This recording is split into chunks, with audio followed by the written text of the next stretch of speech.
যদি লিটনের কথা স্পেসিফিকলি বলি যে তার কাছ থেকে যেমন আমরা ক্যাপ্টেন্স নক আশা করছি সেটা পাচ্ছি না। 25টা টি-20 খেলেছেন এবছর, 5টা 50 আছে, 132 স্ট্রাইক রেট ইমপ্রেসিভ, যেমনটা আপনি বলছিলেন যে এবছর বাংলাদেশের 4 ছক্কা মারার প্রবণতা আমরা দেখতে পেয়েছি। তারপরে আসলে ক্যাপ্টেন্স নক বল যেটা থাকে আসলে একটা ধারাবাহিকতা, সেই জায়গায় লিটন দাসকে ফেরানো আশরাফুলের জন্য এই বিপিএল এ একই দলে দুজন রয়েছেন,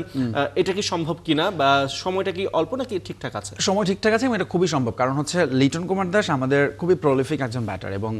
তিনি আসলে ধারাবাহিক লাল বলে সাদা, মানে টেস্টে লিটন মানে আমরা জানি he will play a good innings, এটা গুড নক, কিন্তু শর্টের ভার্সন অফ ক্রিকেটে তার কি যেন হয় এবং এই প্রবলেমটা কিন্তু অ্যাকচুয়ালি আশরাফুল ফাইন্ড আউট করেছেন এবং তিনি বলেছেন যে আসলে এটা মানসিক এবং সেই জায়গাটা নিয়ে তিনি কাজ করবেন। কোথায় লিটন কুমার দাস নিজেকে একটু স্টিফ মনে করছেন বা তিনি কনফিডেন্স পাচ্ছেন না, সেই জায়গাটাতে আসলে আশরাফুলের কাজের অপরচুনিটি। কারণ লিটন কুমার দাসের মতো ব্যাটসম্যান যিনি ধরুন টেস্টে এত রান করছেন এবং আমাদের ঘরোয়া ক্রিকেটেরও বা